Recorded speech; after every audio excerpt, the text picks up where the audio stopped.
जय श्री राम। राधे राधे दोस्तों। आज का विषय बहुत ही गंभीर और विचारणीय है।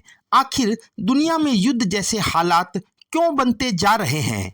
रूस यूक्रेन युद्ध, इजराइल फिलिस्तीन संघर्ष, भारत पाक तनाव, चीन की विस्तारवादी नीति और अब ईरान इजराइल हमले, हर और टकराव, हिंसा और विध्वंस का माहौल है। क्या ये केवल राजनीति का खेल है या इसके पीछे कोई गहरा धार्मिक, आध्यात्मिक और कर्मों का रहस्य छिपा है? आज हम जानेंगे संत श्री प्रेमानंद जी महाराज के दिव्य वचनों के माध्यम से युद्ध का असली कारण क्या है। प्रेमानंद जी महाराज कहते हैं कि जहां धर्म की हानि होती है वहां अधर्म का शासन होता है और अधर्म हमेशा विनाश का कारण बनता है। आज के समय में देश अपने आध्यात्मिक मूल्यों से दूर हो गए हैं। लालच, भौतिक सुख, सत्ता की हवस और स्वार्थ ही सबका लक्ष्य बन गया है। धर्म का अर्थ सिर्फ पूजा नहीं बल्कि आत्मा की शुद्धि है। जब राष्ट्र अपनी आत्मा को भूलते हैं तो वे केवल बाह्य विकास पर ध्यान देते हैं, जिससे भीतर का अंधकार बढ़ता है।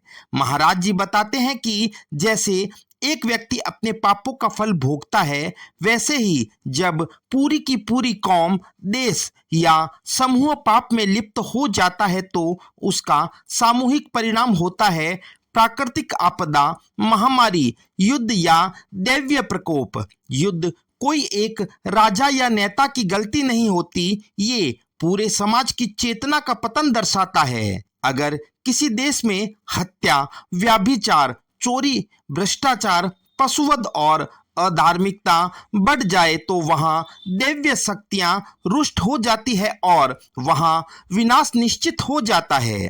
प्रेमानंद जी महाराज आगे कहते हैं, जहां शक्ति आती है वहां साथ में विनम्रता होनी चाहिए। पर आज के देशों के पास शक्ति है पर विवेक नहीं। राष्ट्र एक दूसरे को नीचा दिखाने में वर्चस्व की लड़ाई में लगे हैं।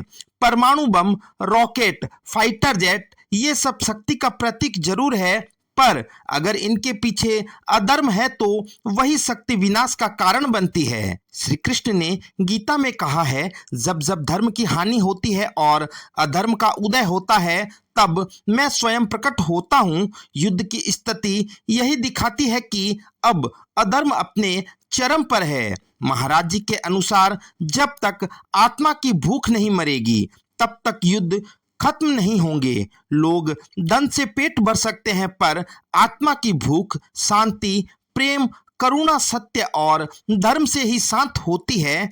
आज अगर राष्ट्र अपने बच्चों को धर्म सिखाना छोड़ देंगे, संस्कार देना छोड़ देंगे, तो आगे चलकर वही बच्चे युद्ध के नेता बनेंगे जिनके पास हथियार होंगे पर हृदय नहीं।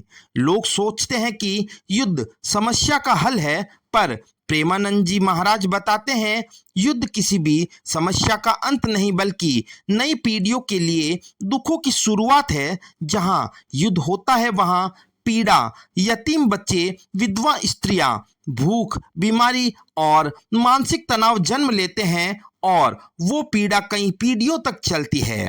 प्रेमानंद जी महाराज का संदेश है, अगर आप विश्व शांति चाहते हैं तो सबसे पहले अपने भीतर शांति लाएं। आपका मन शांत होगा तो परिवार शांत होगा, परिवार शांत होगा तो समाज शांत होगा और समाज शांत होगा तो राष्ट्रों में युद्ध की जरूरत ही नहीं रहेगी। उनके अनुसार युद्ध रोकने के ये उपाय हैं। नाम जप करें जिससे आत्मा की शुद्धि हो, सत्संग सुने जिससे विवेक जागे, सादा जीवन और उच्च विचार अपनाएं, बच्चों को धर्म और संस्कार सिखाएं, दूसरे राष्ट्रों के प्रति द्वेष नहीं प्रेम रखें। तो साथियों, अगर हम चाहते हैं कि ये दुनिया सुंदर हो, युद्ध मुक्त हो, तो हमें अपने जीवन में धर्म, करुणा और अध्यात्म को लाना होगा। महाराज जी बार बार कहते हैं, दुनिया को बदलने से पहले अपने आप को बदलो, क्योंकि परिवर्तन वहीं से शुरू होते हैं। आई होप फ्रेंड आपको यह वीडियो अच्छी लगी होगी। वीडियो अच्छी लगे तो इसे लाइक करें, शेयर करें और चैनल को सब्सक्राइब करना ना भूलें। नीचे कमेंट करके जरूर बताएं, क्या आप भी मानते हैं कि अध्यात्म ही विश्व शांति का मार्ग है? मिलते हैं अगले वीडियो में, तब तक के लिए राधे राधे।